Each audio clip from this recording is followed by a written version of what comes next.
ciencia a través de películas como Odisea del Espacio, como Star Trek, como Star Wars. Incluso acá se habla de la asociación con la Unión Soviética, que la Unión Soviética también tiene que empezar a hacer lo mismo. Por eso nunca se han deschavado uno a los otros de la verdad que es una vergüenza lo que hiciste para llegar a la luna, que nunca llegaste, o sea, se cantó de la mano, o sea. Y entonces, digo, dentro de la ufología se habla justamente, acá está, o sea, en este documento están todos los pasos a mentir para la insertación de un nuevo Mesías. Supuestamente, la última de las situaciones va a ser la noche de las 1000 estrellas, en donde ellos acá aclaran la humanidad está lista para creer.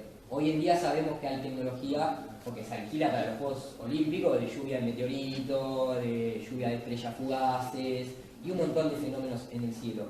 Y justamente por algo será, ¿no?, que el Vaticano, nuevamente la Iglesia, es la que fundó más astrónomos en la historia de la humanidad. No solamente financia la ciencia, sino que se encargó de financiar puntualmente los astrónomos. De hecho, acá mismo, en este pequeño extracto lo pueden escuchar y leer. Unos 20 segundos nada más, pero para que quede la evidencia. Following Copernicus' publications, it is probable the Jesuit order has produced more astronomers than any other demographic in Europe. That, ostensibly, a religious order should produce so many scientists should cause surprise. However, as these scientists have focused nearly exclusively in but one area, this gives us reason to question.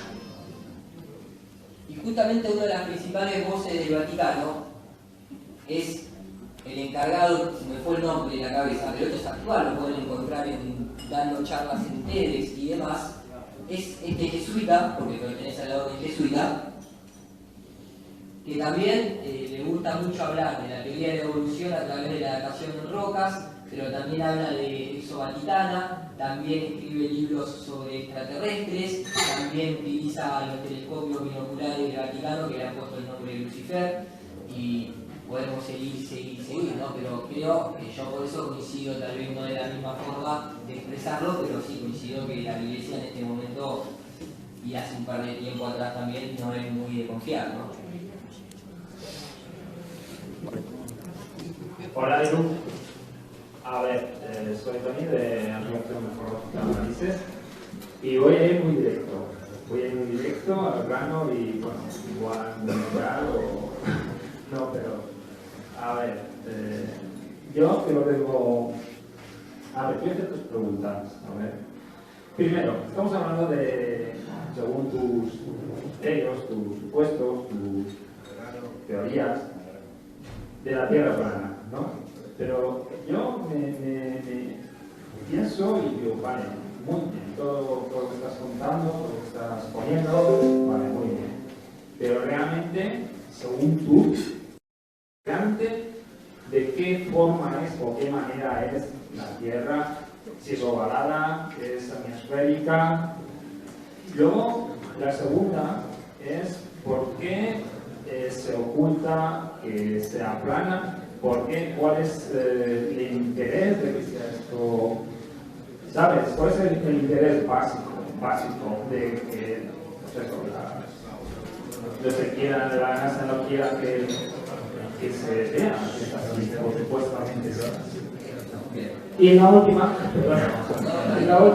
y ya termino, vale, suponiendo, por favor, según tu teoría, tu criterio y tal, que la Tierra sea plana, ¿vale? Los demás planetas, ¿cómo son? Medio plano. ¿La Luna cómo es? ¿Sabes? Ahí es donde yo me gustaría saber. No sé, coméntame tu opinión y lo que realmente tú crees y el supuesto. Dale. ¿Vale? Bueno, simplemente como opinión digo que esta no es una teoría mía. Yo lo dije al principio, yo tengo un desarrollo profesional en lo que es dirección de efectos visuales, entonces algunas cosas de las que muestro sí lógicamente me siento capacitado porque es mi campo. En otras simplemente hago de interventor a modo de investigador, en la que lo que digo es, bueno, yo investigando esto les presento estas evidencias. Cuando yo digo que la Tierra no gira, no es una teoría mía o no es una idea mía, sino que es la recopilación a lo largo de la historia de datos de un montón de científicos reconocidos académicamente que tampoco lo han podido mostrar. Lo mismo tal vez con algunos otros asuntos que no voy a poner porque ya es una lista larga. Eso es simplemente para aclarar, porque mucha gente me dice tu teoría, y la verdad que ojalá se me hubiese ocurrido a mí, no, pero no se me ocurrió a mí. Exactamente. Después, con respecto a la forma que tiene, a mí me gusta mucho en su máximo posible extenderla hasta donde la observación me permite. Y después de ahí, como vos decís, utilizar el criterio como para decir, bueno, tal vez hasta acá observamos, después de acá puede ser o no de otra manera. Con respecto a la forma, lógicamente la Tierra, cuando uno dice plana, no va a ser plana como una mesa, hay de relieve, declives, etcétera, etcétera, etcétera. Lo curioso es que realmente, no sé si vos estás al tanto de lo que es el pozo Kola. No sé. O sea, científicamente hablando, hay 3 situaciones que a mí me sirven simplemente para delimitar hasta donde el ser humano llegó y decir, bueno, tal vez esta sea o no sea la forma. Que es muy similar tal vez al concepto griego. Mucha gente se piensa que los griegos creían que la Tierra era una esfera, una bola, y yo lo dije al principio, los griegos que creían en este modelo, creían en un modelo así, en un modelo de que no es que es una bola porque nosotros vivimos en la parte externa de la bola, sino en la que creían que la Tierra es plana, al igual que un montón de otras culturas, la bóveda celeste es una bóveda y la parte de abajo en la Tierra puede ser o no un pedazo de tierra oval, semiesférico, completando una burbuja, completando una bola, tal vez más alargada, menos alargada. Pero esos son todos, por lo menos yo tiendo a verlo así, son todos conceptos iguales que cuando uno busca en la situación astronómica, astrológica, y cosmológica de las antigüedades. Acá podemos ver de los egipcios, los navajos, los hindúes, todos más o menos tenían un dibujo similar. Científicamente, ¿qué se puede ver de esto?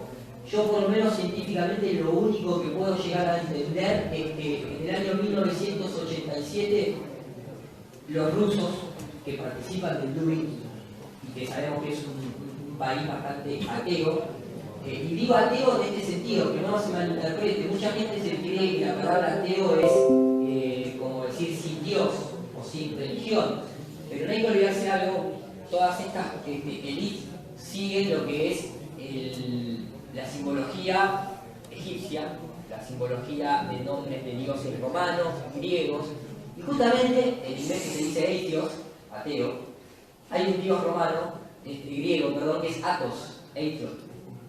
Entonces cuando uno dice yo soy ateo, el que dice sin conocimiento no se está dando cuenta que lo que está diciendo es yo sigo al sol. No es que no crees en nada, es que tu dios es el sol, es Lucifer, por eso es heliocentrismo, a pesar de que vemos lo contrario. Digo, científicamente la Antártida, oficialmente, es el continente, más allá de ser el más frío, el más seco, ventoso y demás, es el más alto.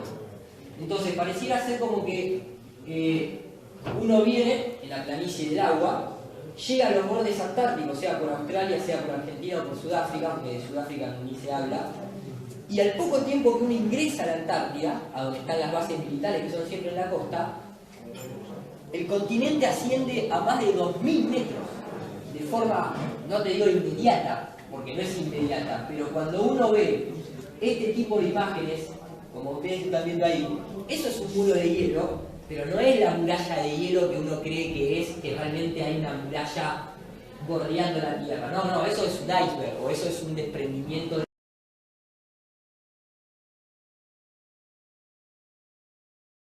Porque eso que uno ve desde la costa, ese helicóptero ya está a 2000 metros de altura.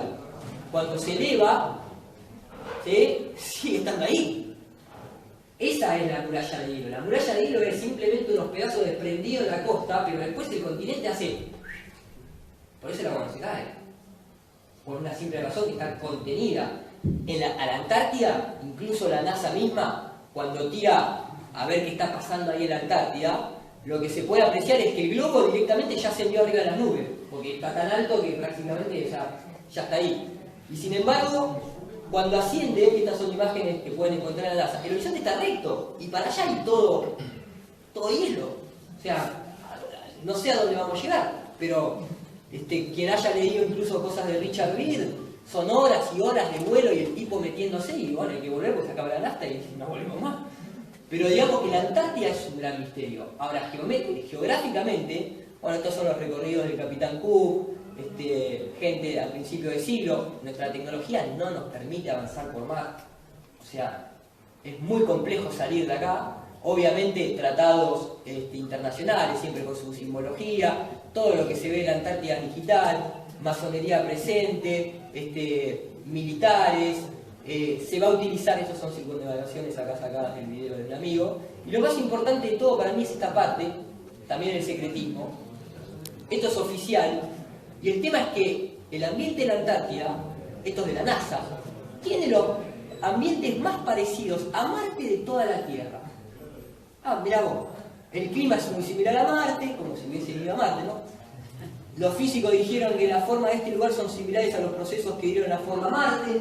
Nosotros sabemos que hay otros paisajes también parecidos a Marte de lo que muestra la NASA, unos ubicados en la isla de Devon con presencia de la NASA en sí. Hay otras zonas de la Tierra en donde hay rocas coloradas. Bueno, la mentira continúa y continúa. Digo, el tema es, también esa militarización puede ser que en algún momento van a tener que falsear que llegan a Marte, porque lo vienen empujando tanto, en algún momento lo van a tener que mostrar. Geográficamente la Antártida es el borde, es el límite. Las veces que se ha intentado salir para algún lado, como Capitán Cook, siempre da vuelta en círculo, de este al oeste. Entonces pareciera ser que hay no una muralla simplemente de hielo, hay algo que tiene de forma circular hasta donde nosotros vemos. Capaz que más allá de eso, sigue una forma triangular. Nosotros de acá vemos algo circular. Para abajo las fosas marianas son el límite hacia abajo, 10 kilómetros. Para abajo en tierra, el Pozo Cola hizo 12 kilómetros. Entonces tenemos, el Pozo Cola le cubre 12 kilómetros de perforación, se le rompieron todas las máquinas, no pudieron seguir perforando, cancelaron el proyecto y la opinión del científico a cargo fue: no sabemos nada de lo que nosotros creíamos saber sobre la Tierra. Esa es la conclusión de este tipo que está acá, que fue el encargado del Pozo Cola. Llegaron a 12 kilómetros. Tenés 10 kilómetros de agua, o sea que pareciera haber como una especie de borde que sostiene el agua, porque hay un espesor. Capaz que más para abajo sigue más kilómetros. Empíricamente no se sabe. Y para abajo, como te decía, incluso en la Universidad de Yale, siempre se habla del plano del abismo. El plano del abismo es una situación en donde todo eso que ustedes están viendo ahí, no le voy a poner algo porque está en inglés, no tiene sentido. Este oceanógrafo, cuando explica, siempre habla de flat line section. Esto es el plano del abismo. Esto en oceanografía está considerado plano. ¿Qué pasa? El plano del abismo es todo lo que vos ves en azul. O sea, toda esta superficie del océano es plana. De hecho, extensiones, por ejemplo, de África a Sudamérica, el plano del abismo es plano. Ahí tendría que estar siguiendo la curvatura como el agua, supuestamente. Entonces, 12 kilómetros, 10 kilómetros de agua, el muro ese que no sabemos qué hay más allá, que circunda la Tierra, está claro que el cielo se ve de una forma abovedada y para abajo no sabemos realmente la forma. La segunda es, yo creo que la Luna sí es esférica, o al menos hemisférica. Creo que es esférica. Tengo la evidencia que es semiesférica porque le vi una sola cara toda la vida, no se le ha demostrado otra cara. Tiene algunas condiciones de luz rara que no corresponden a una esfera, por ejemplo, en donde la sombra cuando hay un eclipse pasa de manera recta y tendría que tener una deformación en ese, que lo podés comprobar con objetos esféricos. Entonces vos decís, tal vez no es que es esférica, tal vez puede tener una leve panza chiquitita. Es muy complejo porque nosotros estamos viendo a través de la Tierra por un montón de capas atmosféricas que comprimen la imagen. Después, si hay tiempo, muestro por qué digo esto. Los planetas creo que son en una instancia circulares, lógicamente porque se ven con una forma circular. Pueden ser esféricos, Venus tiene fases, otros planetas también tienen fases, algunos siempre están iluminados. El punto es que yo me baso un poco más en, como dice Tesla, cuando se le ha preguntado, la Tierra no es un planeta, es un reino. Entonces, para mí el tema es, planeta es estrella errante, no es terra firme, y no considero que esto que estemos sea un planeta, pero no me quita el sueño que sean esféricos, porque no lo asocio a esto mismo que estamos acá, simplemente. La pregunta era referente a obviamente cuál era el motivo. Yo creo que el motivo, o sea, creo en el motivo en una perspectiva totalmente que la guerra es espiritual, no tiene nada que ver con la economía, porque ellos imprimen los papeles de colores, o sea, la plata es para nosotros, lógicamente.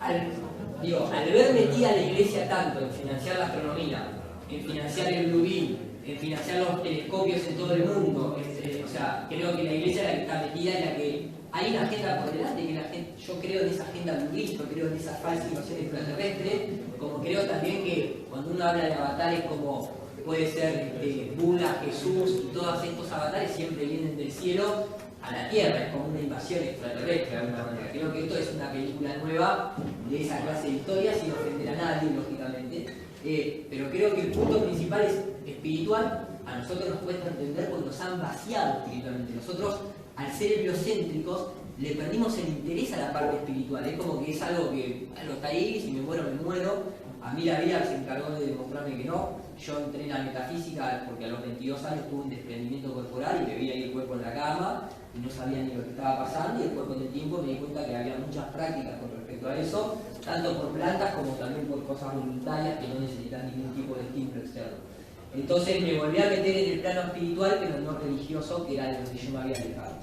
Creo que el engaño es netamente espiritual, control mental y después, lógicamente, la parte económica para someter a una sociedad, mientras tu país la hace más pobre, es un poco más fácil que la gente no tenga tiempo para pensar en otra cosa porque tiene que salir a buscar el pan de cada día. Entonces,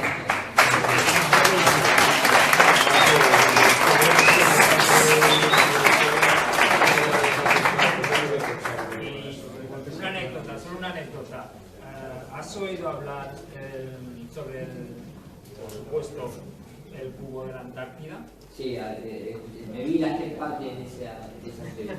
Dicen que, no sé, que es una mentira. Me pareció raro, yo capaz que a mí me pareció curioso, pero... Lo escuché mal yo capaz, pero la persona dijo que tenía 3 kilómetros de alto.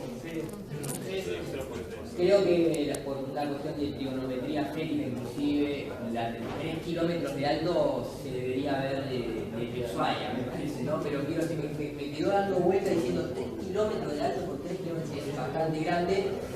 Hay muchas bases militares en la Antártida. Esta persona no estaba alejado de eso, porque había ido a una expedición de ese estilo. Y a mí hay algo que me cambió radicalmente, que es el hecho de que me vieron tantas veces con cuentos de hadas, que digo, bueno, puede ser que sea verdad, no lo descarto, pero al mismo tiempo también lo que digo, no hay imagen, o sea, justo se te apaga la cámara en todo momento, o sea, entonces a lo que voy es, me metieron tanto en la cabeza en la tierra esférica, cuando todas las religiones, porque yo de la Biblia no reniego porque tiene cosas prácticas que son buenas, como tienen otras, es no adorarás imágenes. Y lo primero que adoramos es la tierra bola. Entonces a lo que voy es, mostrame el cubo y lo estudiamos.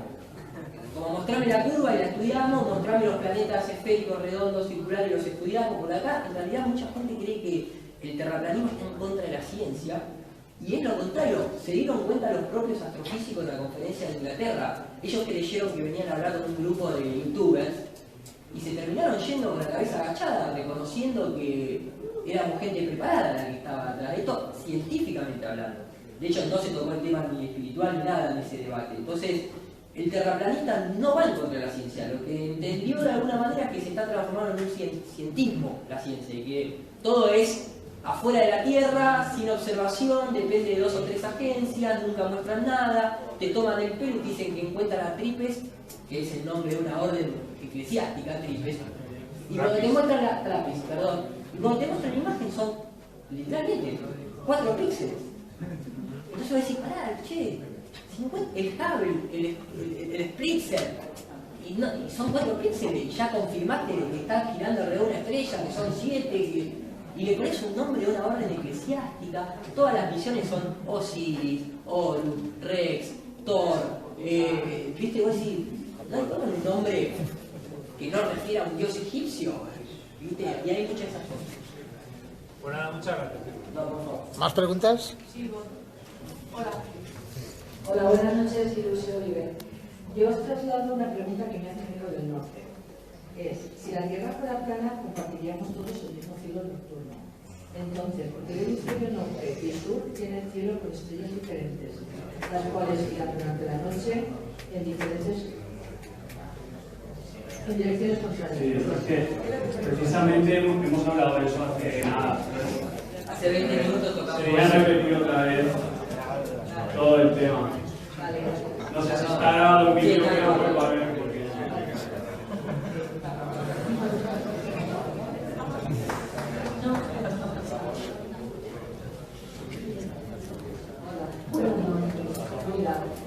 Muchísimas gracias y felicidades por tan valientes como sois y dar la cara por todos nosotros, porque con gente como vosotros, pues los demás aprendemos y también vamos detrás.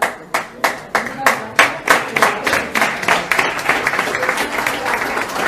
Porque os he escuchado en YouTube, tanto uno como otro, dando la cara ahí. Acércate un poquito al micrófono. Vale. Así.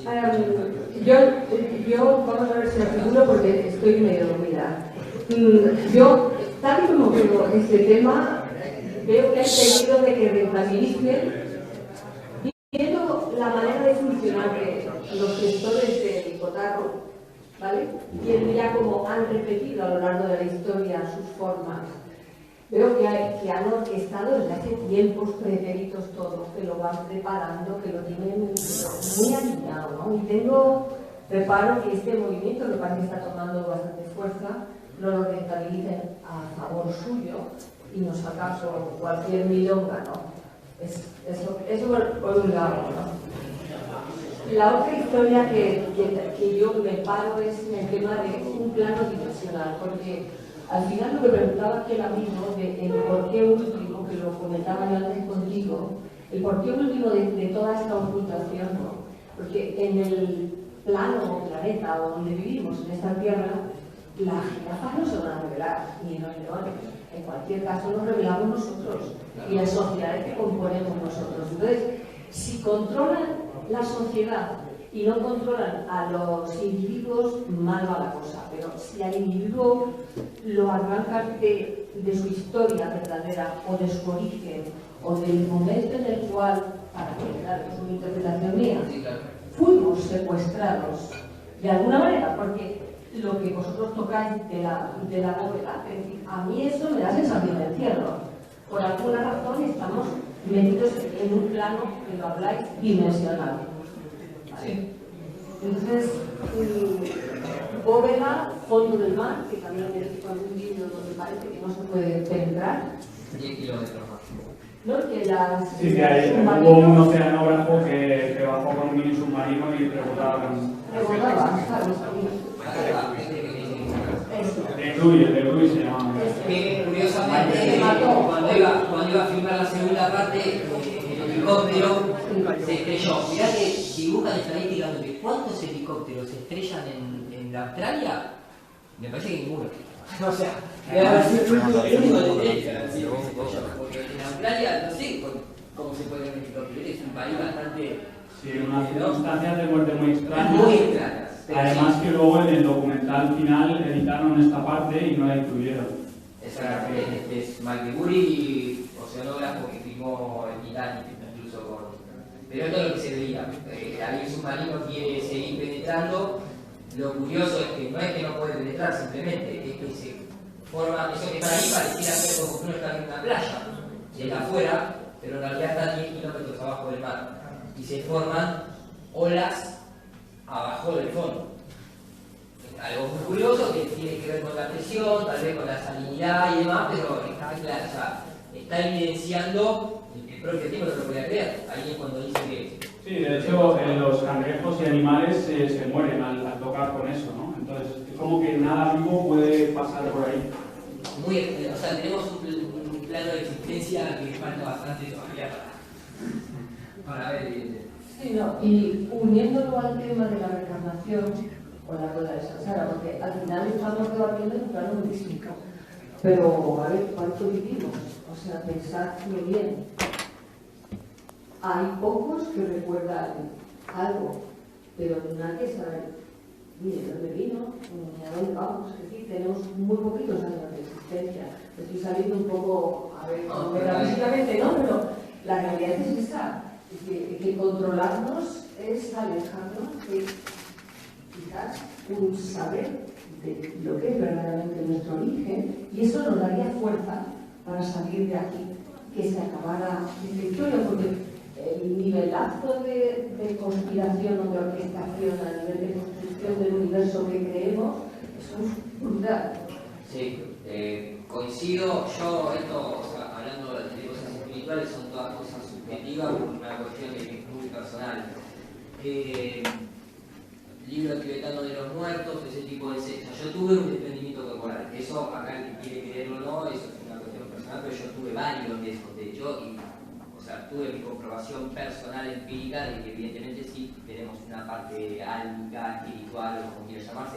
Creo que acá mucha gente puede haber tenido una parálisis de sueño, o pudo haber tenido incluso por ayahuasca o por alguna planta uno de esos desprendimientos. Creo que la reencarnación, yo creo en la reencarnación, o sea, no es algo que lo descarto. De hecho, no tuve nunca de primera mano haber tenido la experiencia que sí tienen algunos de hijos que nombran cosas o juegan con juguetes y nombran personajes que no existen en su infancia, pero que después descubren que pertenecían a alguna especie de evento histórico. Creo que justamente al habernos vaciado espiritualmente, tal vez nos olvidamos de algo fundamental que podría ser el hecho de que a nuestros hijos, cuando nacen, ¿por qué no motivarles en esa educación espiritual? Porque hay mucha gente que vía hipnosis tiene recuerdos de vidas pasadas o tiene experiencias vividas anteriormente que se le manifiestan en dolores o ese tipo de cosas. Hay muchos niños pequeños que tienen recuerdos y que la respuesta automática de un padre es eso es tu imaginación o eso no existe, y no sabemos realmente si eso existe o no existe. Es la primera vez que lo digo en público. Realmente mi familia, muy pocos miembros de mi familia lo saben. Yo recordé mi coche con 3 meses de edad. ¿Vale? En el 32 estaba yo viva, según mis recuerdos. Y recordé mi coche. Luego, a los 2 años, recordé mi piano. Y sobre todo, o sea, eso es así. Y aquí hay una persona que lo puede decir. Que yo no, incluso hay algún nombre por ahí que puedo recordar, pero que eso existe. No me voy a desviar de este tema, pero a lo que voy es el tema de la boda, el tema de no poder salir, el tema de toda esta orquestación religiosa que hay. Es como un querernos encadenar, nos das cuenta que repetimos todos los días los mismos pensamientos, emociones, comportamientos. Estamos encadenados a una programación, ¿verdad? Y desde luego cuando te mueres no llegas y dices, ¡pluf!, llego a la iluminación. Cuando la gente pasa al otro lado, por más que se diga otras cosas, la gente no se ilumina, la gente muere angustiada por la situación que dejan atrás. Hay una que es muy complejo, repito, claro. Reencarnado de vuelta, evidentemente tal vez lo enterramos, ¿no? Pero digo, esto solamente se puede leer y interpretar y bueno, practicar y llevarlo a un plano personal. Sí, pero es que esto que se cuenta tiene una trascendencia enorme para lo que es nuestro origen. Perdonadme, soy un bestia. Se habla de una conspiración, entre comillas, en el momento de la reencarnación, en el cual supuestamente te dicen que no es a la luz de la gente que sino que es una comunidad que la reacción es una pesadilla. Vos en una pesadilla todo el tiempo lo que decís es me quiero despertar, porque te da miedo, y te despertás, y el equivalente es como si vos enfrentás a esa luz, como vos te vas a enfrentar con tu pasado. No te pueden hacer nada, pero si te asustan, obviamente vas a elegir irte para otro lado por una cuestión de miedo. Lo estoy diciendo de manera muy rápida, básica. No es mi teoría, no es mi pensamiento. Lo he leído en 2 libros. Y después de haber tenido ciertas experiencias desencarnadas, ahí viendo el cuerpo, bueno, dije, acá también hay algo para practicar. Que la Tierra sea plana películas, ese tipo de cosas, a que cuando yo era heliocéntrico, era joven, tenía 18 o 17 años, que me pensaba en la muerte, porque obviamente venía de una religión católica donde se hablaba todo esto. Yo me imaginaba en esa época que morirse era irse al espacio, era como salir del planeta, porque decía, ¿qué sentido tiene si el planeta se me pega a morirse? No me vas a ir al cielo, obviamente. Tampoco creo en ese cielo ni nada, ¿no? Pero digo, mi imaginación de la muerte era basada en un modelo heliocéntrico, era estar afuera del planeta, en la oscuridad de la nada, flotando en el espacio y se me apagaba la luz, ¿viste? Una cosa así. Después, por experiencias personales, volví otra vez a decir, bueno, no es como yo creía, hay algo más. Después me fui metiendo en libros de metafísica, amigos que han hecho experiencia con ayahuasca, todo eso, estas mujeres también de la reencarnación. Nada, hoy en día lo único que hago es decir, si la Tierra es plana, todo eso tiene mucho más lógica que si estamos volando en el universo a miles de kilómetros por hora en un modelo de expansión. Pero coincido con lo que vos decís. Sí, pero que la gente esta, los que están organizando nuestra vida, conocen todo eso. Yo creo que organizan nuestra vida y nuestra muerte. Ellos tienen mucho conocimiento. Tal cual. De hecho, no es a ver, ¿por qué la élite se la va a pasar haciendo rituales, simbolismo, ocultismo? Yo les mostré nada más que el 10% de quienes fundaron nuestras instituciones. Podría seguir porque tenía una presentación para largo. No hay una sola persona que no haya participado en una institución religiosa o en un sistema educativo que no se haya dedicado al misticismo y al ocultismo. Entonces, si hasta el propio director de la UNESCO tiene el hermano que se dedica a eso, es porque evidentemente algo ahí hay. Y recordemos que la palabra misterio significa conocimiento oculto. Misterio no es decir algo misterioso, es decir algo oculto, no es decir algo mágico. Es decir algo oculto, es conocimiento oculto. Y para nosotros la muerte es un misterio porque no tenemos la educación que tienen ellos. Nada más. Ya está. Sí. ¿Más preguntas? Muchísimas gracias. Por favor. Bueno, yo voy a retomar un poquito el tema. Quería saber, a ver, yo así con amigos y tal, cuando te toman como un bicho raro el loco, me dicen, entonces, ¿qué pasa con eso de la luna? ¿Cuelgan un hilo? ¿Flotan? ¿Por qué flotan? Porque esto mi pregunta es esa, el sol o la luna, porque cómo flotan o a qué distancia están, porque claro, la mofa de ellos o la risa de ellos es... son muchas.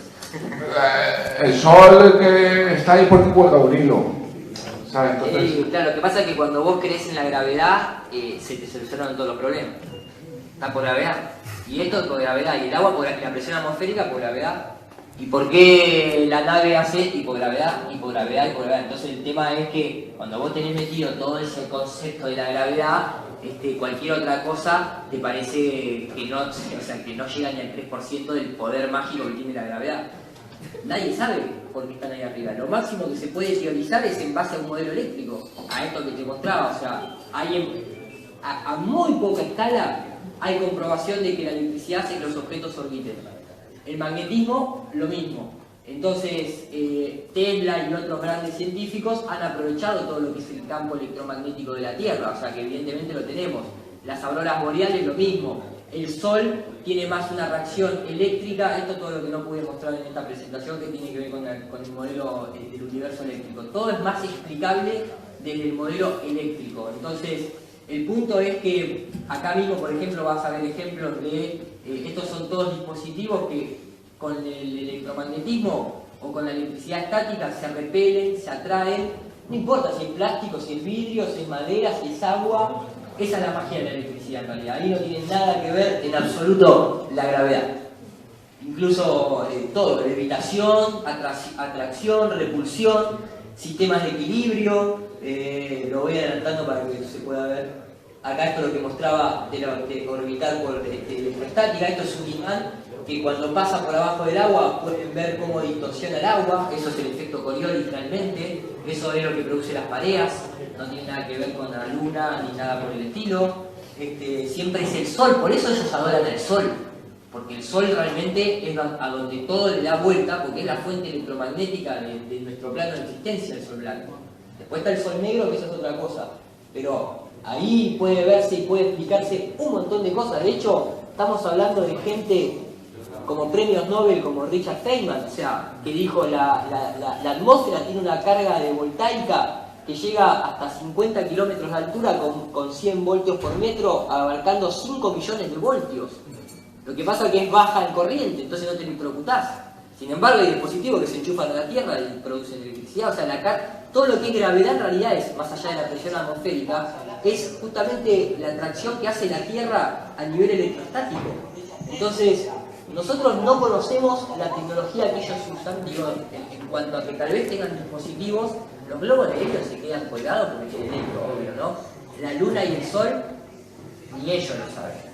Ni nosotros lo sabemos. De hecho, de ahí viene la cinemática, viene todo lo que es la física tratando de explicar los movimientos. O sea, Kepler dijo, esta es la velocidad, pero ¿qué lo mueve? Nadie supo en esa época. Por eso después viene el tema de decir la gravedad. Pero nos estamos más a pensar a lo que estás diciendo tú. O sea, yo pienso lo mismo que es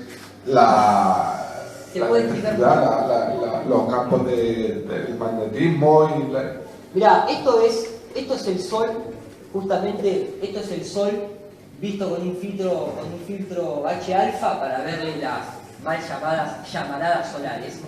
Y estos son arcos voltaicos. Y sin embargo, cuando vos más o menos ves, yo lo veo más parecido a un arco voltaico que a una llamarada de fuego. Más allá que en el espacio no debería suceder fuego, ¿no? Supuestamente. Entonces, no solamente eso, yo mostré rápidamente cómo se puede explicar vía formación eléctrica, tierra, cráteres, dunas, montañas, volcanes. Entonces, mucha gente habla de que el Sol es una fuente electromagnética. Todo lo que se intenta desarrollar con plasma está todo basado en un modelo que no tiene nada que ver con la gravitación. Entonces, de esa manera, si no, es muy difícil. Contra la gravedad no puede nada, uno mismo nada más puede. Después, si no, o sea, me la sacás de la cabeza o te da para adelante.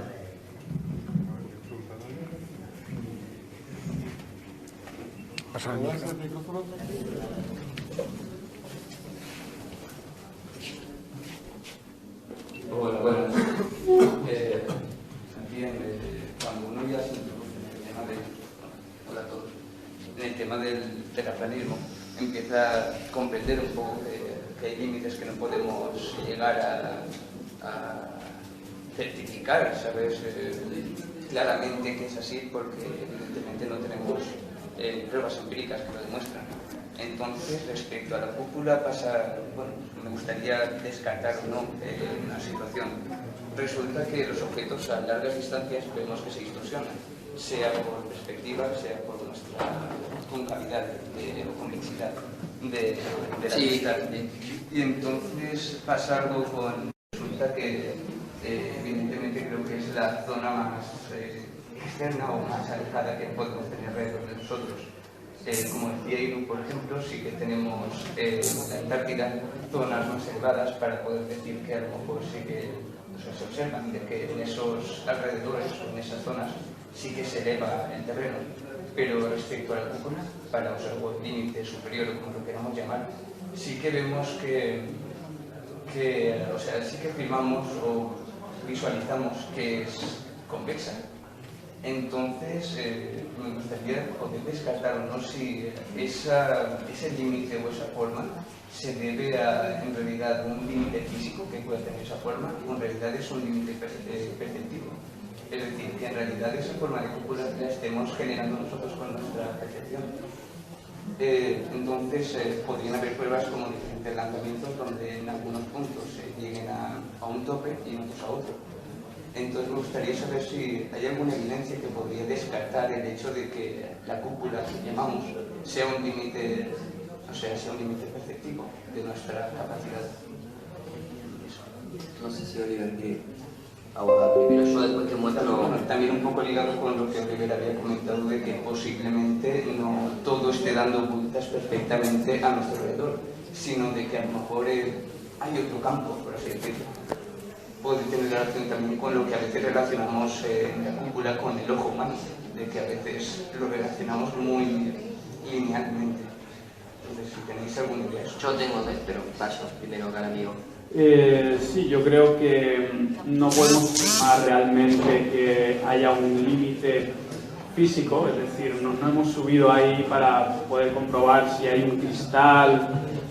Sabemos que civilizaciones antiguas se han referido a la cúpula como una cubierta metálica o de cristal. En Job, en la Biblia, se dice que el firmamento es como un espejo de metal fundido. Pero bueno, está abierto a interpretaciones, ¿no? Yo sí que creo que hay un límite, pero no sé si es de algún material sólido o, bueno, creo que él habla de hexafluoruro, de azufre o así. Entonces, son diferentes teorías respecto al movimiento, como he dicho. Nosotros lo que vemos es algo que se llama el analema solar, que obviamente es conocido también por el modelo heliocéntrico, porque es algo que se estudia en la astronomía, no es algo fuera de lo nuevo. Y el analema solar tiene una cosa particular. Primero, no es casualidad que el heliocentrismo diga que la luz del Sol tarda en llegar a la Tierra 8 minutos. ¿Por qué? Porque el analema solar, ¿qué forma tiene? Un número 8. El 8 representa el infinito. La cinta de Moebius es un número 8. Esto estaba dentro de la parte que no iba a abordar, pero si me permiten lo explico de esta manera gráfica como para que tal vez se entienda un poco más, ¿no? Estaba relacionado, déjenme que se lo muestro. Primero hay que entender algo. ¿Por qué es tan difícil demostrar que la Tierra rota o no rota alrededor del Sol? Porque si uno se imagina que está en el medio del Sol y el Sol es el que está en el centro, o uno se imagina que la Tierra está en el centro y los planetas sí orbitan al Sol que se mueve, eso es lo mismo. O sea, no hay manera de desacreditar que todo rota alrededor de la Tierra o que todo rota alrededor del Sol, porque los planetas sí rotan alrededor del Sol. Este tubo color azul sería la vista que tiene un observador desde la Tierra, y esto sería el Sol con una serie de planetas como Mercurio, Venus y Marte. Y si ustedes se fijan, si en el modelo la Tierra está en el centro, se observa lo mismo. El mismo día, la confusión esta no fue tan difícil de implementar y por eso surge toda esta cuestión de posiciones relativas.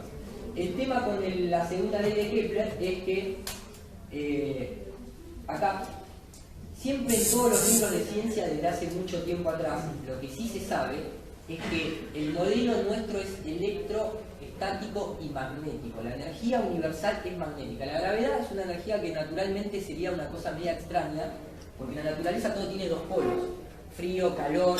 El magnetismo atrae y repele, justamente. Tiene hay distintos voltajes, bueno. Siempre hay excepciones, lógicamente, ¿no? Pero la gravedad sería una fuerza que solamente atrae, choca, destruye. No tiene una fuerza que la compense, digamos, no está la antigravedad. Después, si queremos meterlo en física de partículas, es otra cosa.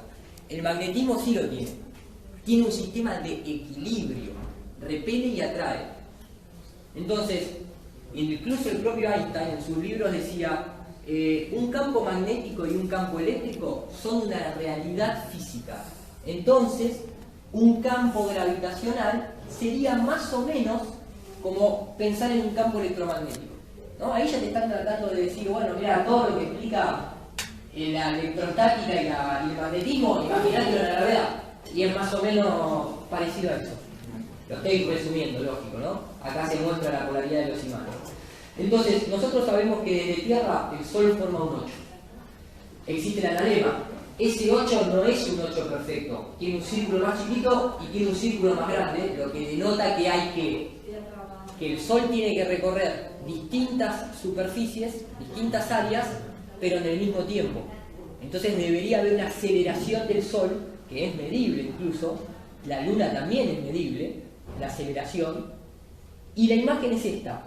Esto es un circuito infinito que forma un 8. Ahora ustedes me van a decir, ¿a dónde está el 8 acá? Imagínense, esto es electromagnético y ahora les voy a mostrar electrostático. Esto es una situación en donde este dispositivo magnético va en una parte del trayecto, va por arriba y después va por abajo y lo hace de forma infinita, tiene como una doble calle. Esto que ustedes están viendo acá también lo produce la Luna, tal vez esa inclinación de 5 grados y el eclipse solar puede ser producto de que estén compartiendo una misma calle y simplemente están pasando uno por arriba y uno por abajo. Esas son todas suposiciones. Pero el tema es que, ahí pueden ver el analema lunar, esto es un analema solar real. ¿Qué se hace? A la misma hora, durante un año, se fotografía en esa misma hora el Sol. Entonces, si uno está en el hemisferio, por ejemplo acá en Europa, va a ver que en el verano el Sol aparece arriba y empieza a hacer todo un recorrido en número 8, como se ve ahí. Cuando en Europa el Sol está abajo en el horizonte, es porque lo tenemos nosotros en Sudamérica, digamos, donde está el verano nuestro. Eso es una realidad física, observable, medible. Fíjense la diferencia de la elipse, ¿no? De lo que es esto que está acá con respecto a esto que está acá. ¿Bien? Eso es lo que genera la diferencia de climas, las estaciones, eso es por lo cual Kepler de alguna manera dice la órbita es elíptica. ¿Por qué? Porque uno acá en la foto la está tomando directo al horizonte. Las cosas en el horizonte se nos proyectan de manera recta porque se dobla por la luz. Ahora, si uno tuviese la capacidad de salir y ver ese 8 desde arriba, lo que estaría viendo es básicamente lo que está viendo en ese circuito del imán. Esto es un programa 3D, yo lo que hice fue simplemente recrear el analema visto de forma frontal. Pero ¿qué pasa si yo puedo moverme fuera del sistema? Yo vería eso, no vería un 8. El 8 se ve por una sobreposición en el horizonte, por cómo funciona la perspectiva, por cómo se dobla la luz y ese tipo de cosas. Entonces, esa cuestión de Kepler, al igual que un montón de otras cosas, acá podemos ver, por ejemplo, cómo a través de electricidad los objetos también orbitan alrededor de un centro. Ahora, el tema es, ¿quién demuestra que los objetos orbitan por gravedad? Porque por magnetismo y por electrostática, a escalas menores, a escalas mayores, se puede demostrar. Nadie nunca vio dos objetos que uno le orbita alrededor del otro, y ahí incluso es el problema entre Newton y Einstein. Para la ciencia moderna, Newton no sirve para nada. Se descartó Newton y pasó a ser Einstein el rey de la ciencia. Sin embargo, entre ellos mismos tienen problemas para saber, y cuando conviene uso Newton, cuando conviene uso Einstein. Cuando conviene hay partículas, la luz es partícula, pero cuando conviene la luz es una onda. Están todo el tiempo en esa dicotomía, porque el modelo no es correcto y no se está enfocando de la manera correcta. Entonces, el tema de la segunda ley de Kepler es, al igual que un montón de otras cosas, es una ingeniería inversa de asumir que la Tierra está quieta. Eso por lo menos es el punto de vista no mío, sino de lo que yo he investigado a través de un montón de científicos recontra calificados, sobre todo de principios del siglo XX, que discutían en su época, así todo perteneciendo a la Royal Society de Londres, que la Tierra se movía. Más o menos viene por ese lado. ¿Más preguntas? ¿Qué tal, Lilu? Buenas noches. A ver, una pregunta para abrir un poco de debate, pienso yo. Ya que todo esto se abre a pasos agigantados con este tema y toda esta temática, ¿qué se puede opinar, qué se puede especular con respecto a un futuro, con respecto de una manera ética a la educación, a la política? Porque esto va a llegar a un punto que va a explotar, va a haber un conflicto. O sea, ¿qué puede ocurrir? Más que nada para ti y para todos. ¿Qué opinión podemos llegar a tener, especular un poquito con respecto al futuro de todo esto, ya que se está abriendo paso de una manera muy empírica, ¿no? Gracias. Bueno, el impacto en el mundo de la educación es bastante palpable ya. Muchos profesores me contactan diciendo que alumnos suyos están preguntándoles por la Tierra plana, alumnos me envían vídeos de ellos en clase preguntándole al profesor cosas sobre el modelo heliocéntrico. Entonces, claro, la gente lo ve en internet y luego lo comenta con la gente de su entorno, en el entorno académico. Hay muchos profesores de universidad que también me han contactado que, bueno, están haciendo debates con sus alumnos de este tema. Claro, no pueden salir diciendo que son terraplanistas porque perderían igual su trabajo, ¿no? Pero sí que abren debate en sus clases y tal. Entonces yo creo que está llegando un punto en el que inevitablemente pues mucha gente va a estar hablando de esto y en las aulas se va a estar cuestionando, lo cual creo que es positivo, porque si ya lo estamos viendo en los medios de comunicación, es evidente que en el mundo académico pues esto va a suceder. De hecho, yo me acuerdo de la universidad, con la carrera de Derecho en la Universidad de Barcelona, pues solíamos hacer bastantes debates, ¿no? Sobre todo en asignaturas relacionadas con la política y tal. Entonces me imagino que en ciencias también debe haber este tipo de debates y yo creo que este tema está saliendo bastante últimamente y va a seguir creciendo, claro, porque no solo nuestros canales de conspiración están hablando de esto, sino que también canales de ciencia, ¿no? O supuestamente de ciencia, están hablando del tema, aunque sea criticándolo. Entonces yo creo que se va a ir expandiendo más cada vez. Sí, aparte de nuevas generaciones, pues tenemos sobrinos, hijos, todo eso, ahí va a haber... Exacto. De hecho, yo me acuerdo en la última reunión familiar de cena navideña, mi familia sabe de mi canal, ¿no? Sabe cómo pienso, y había debate, o sea, solo se hablaba de eso, de la cena familiar, de 20 30 personas, todo el mundo estaba, oye, pero ¿y esto? ¿Y esto cómo funciona? Entonces, esto yo creo que, y mucha gente me habéis dicho ahora que os he conocido, que también tenéis esos debates en vuestra familia, con vuestros amigos, porque es un tema que, aunque ellos no estén de acuerdo, pero se les queda en la cabeza y se van haciendo preguntas y tal, entonces se va expandiendo. Coincido, o sea, me gustaría simplemente agregar desde una opinión, muchos de los que acá me conocen saben que respondo con videos, muchas cosas, ¿no? Pero bueno, yo creo que ahora está surgiendo esta cuestión tal vez de la Tierra plana. ¿Por qué? Porque es fácil demostrar que la Tierra es plana. Porque realmente es fácil, o sea, la verdad que uno porque la hace complicada, pero agarramos un vasito de agua, hacemos así y ya ahí se terminó toda la discusión. Ahora, ¿qué pasa? Hace un tiempo atrás solamente se hablaba de algo que había puesto de pelo de punta a la ciencia, que es el tema del éter. Ese es el tema verdaderamente que dentro del mundo académico es un equivalente en su época de lo que ahora estaría haciendo la Tierra plana. Solamente que antes, como para poder interactuar con el éter, tenías que pertenecer a la ciencia y al mundo académico. Ahora, para demostrar que la Tierra es plana, personas comunes y corrientes tienen acceso a un montón de tecnología, desde los globos, láseres, medición, etcétera, etcétera, etcétera. Entonces se simplifica. Pero justamente, toda esta gente que está acá, en su época, defendía la existencia del éter. Incluso hasta el propio Morley, del famoso Michelson-Morley Experiment, en donde Michelson era masón. Michelson está ahí al lado de Einstein con la manita dentro del saco, y siempre Morley decía: mi experimento fue saboteado, yo no estoy conforme, me hubiese gustado inclinarlo hacia arriba, ponerlo a 45 grados, a 30, no solamente en dos posiciones. Y en este pequeño video, si me permiten ponerlo, dura nada más que 2 minutos, esta persona, que tal vez muchos lo conozcan de la compilación y de dar charlas, deja muy claro al final deja muy claro, en pocas palabras, lo que estaría sucediendo con esto mismo, la Tierra plana, pero con el éter, y la Tierra plana y el éter van prácticamente de la mano, y es lo siguiente. That there was an invisible web of energy that connects everything in the 1800s.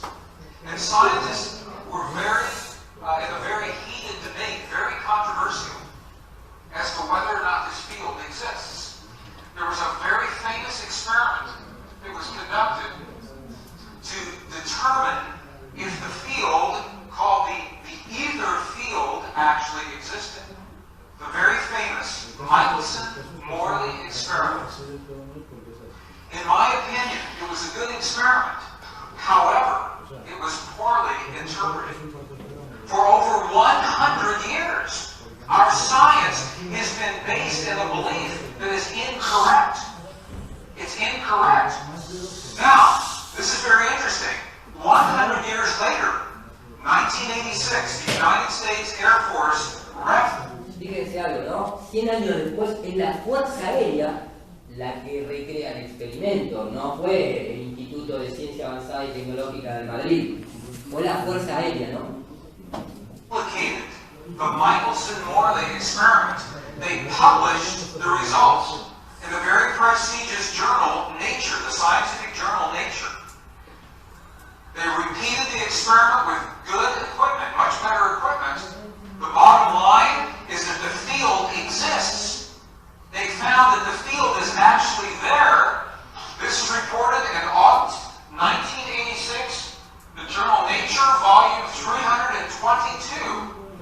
They said, the field is there. Now, why don't we know about this? This should have made the cover of every major magazine and newspaper. This should have been on CNN headline news or Sky News. But this changes everything for the scientists. Because the textbooks all say the field is not there. Entire careers are based on the field not being there. Y eso es un poco el equivalente, ¿no?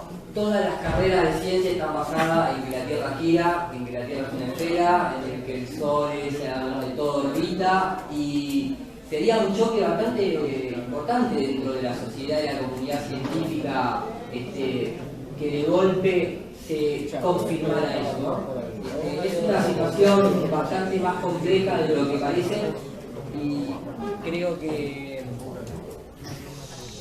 está un poco a la vista en la que no hay conspiración que aborde los presidentes o primeras líderes del mundo si realmente no fuese algo que podría cambiarlo todo. Viene también por ese lado.